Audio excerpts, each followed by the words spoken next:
அது நம்ம வெளியும் போக முடியாது, எந்த வேலையும் செய்ய முடியாது, அதையும் கொட்டி தீர்க்காது, லைட்டா பட்டே இருக்கும். அது மாதிரி சொல்றாரு இங்க.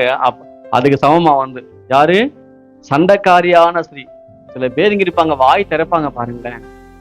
சில பேருங்க கத்துவாங்க, டக்க டக் கத்து நின்றுவாங்க, அவள் 5 நிமிஷத்துல முடிஞ்சிடும். சிறுவா அப்படி கிடையாது. சாப்பாடு போடும்போது அப்பதான் பேசுவாங்க. சாப்பிடு சாப்பிடு சாப்பிடு, நல்லா சாப்பிடு. அப்போ ஒரு பேச்சு. உட்கார்ந்து பக்கத்துல உட்கார பேசிட்டே இருப்பாங்க, அப்போ ஒரு பேச்சு. படுத்திருப்பாங்க பக்கத்துல, அங்க திருப்பி அங்க ஆரம்பிப்பாங்க திருப்பி வந்து.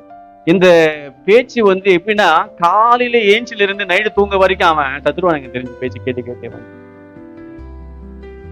நிப்பாட மாட்டாங்க வாயம் அவங்க.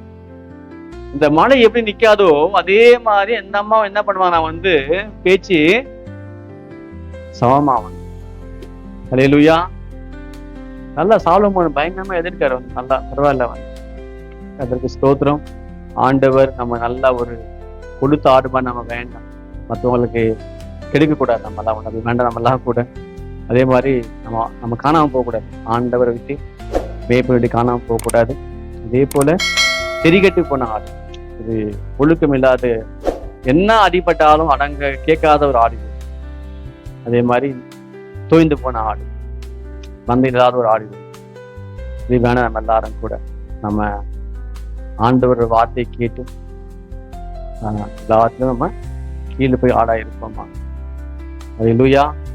கர்த்தருக்கு ஸ்தோத்திரம். ஆடு கீழே படிஞ்சா எல்லாமே நடந்தான் இல்லையா? நம்ம அதான் வயல போட்டு அது வசனம் பாருங்க, 28 தானே உபாகத்தை வந்து, என் வார்த்தைகளை கவனமாய் நீ கேட்டு அதன்படியும் நடந்தான், இதுல உள்ள ஆசீர்வாதங்கள் எல்லாம் உங்க மேல பலிக்கும். அந்த வசனம் அந்த அதிகாரம் ஃபுல்லா இருக்கும் பாருங்க.